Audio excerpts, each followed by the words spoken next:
بسم الله الرحمن الرحيم. بكيز محمد، رئيس المجلس الجماعي للقليعة. اليوم بمناسبة عيد العرش المجيد، بمناسبة تربع صاحب الجلالة الملك محمد السادس نصره الله على عرش أسلافه الميامين، كانت المناسبة هي الخطاب الإنصات، الخطاب الملكي السامي ببهو الجامعة ديال القليعة، وحضره بالنيابة عن السيد الباشا، السيد قائد الملحقة الثانية، والسيد القياس السيد قائد الدرك الملكي، وكذلك مستشار ونواب جماعات القليعة، وكذلك حضرهم المجتمع المدني. اليوم الخطاب الملكي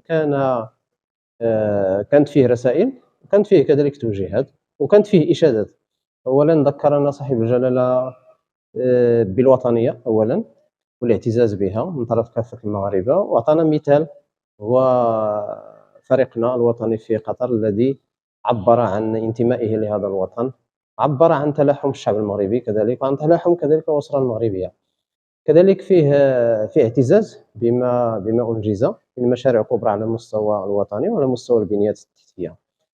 فيه كذلك رسائل. الرسالة الأولى هو الاستمرار على هذا المنهج، هذا المنهج ديال الإنجاز، المنهج ديال التطور ديال بلادنا، خصوصا في البنيات التحتية ديال مختلف المدن. نتذكر هنا أكادير وسط المملكة في خطاب صاحب الجلالة في الكلمة ديالو اللي كانت هنا بمدينة أكادير.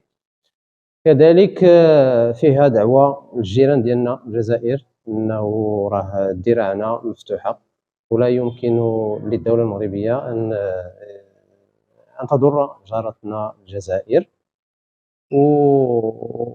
وبالمناسبة كذلك فيه توجيهات للحكومة ديال صاحب الجلالة على أنه تشتغل على رفع الضرر الذي أثر على واحد الطبقة اللي هي محدودة الدخل، وكذلك اتخاذ الإجراءات اللازمة للمضي قدما في السجل الاجتماعي الذي ذكرنا به صاحب الجلالة، وهو الذي سيعطي دفعة لا محالة للفئات اللي هي هشة في داخل المجتمع المغربي، وكذلك غادي ينقص واحد العدد ديال التكاليف على الأسر اللي هي معوزة. إذا خطاب شامل وكامل لصاحب الجلالة الملك محمد السادس، وبهذه المناسبة هذا نتمنى له الصحة والعافية وطول العمر بهذه المناسبة ديال عيد العرش المجيد.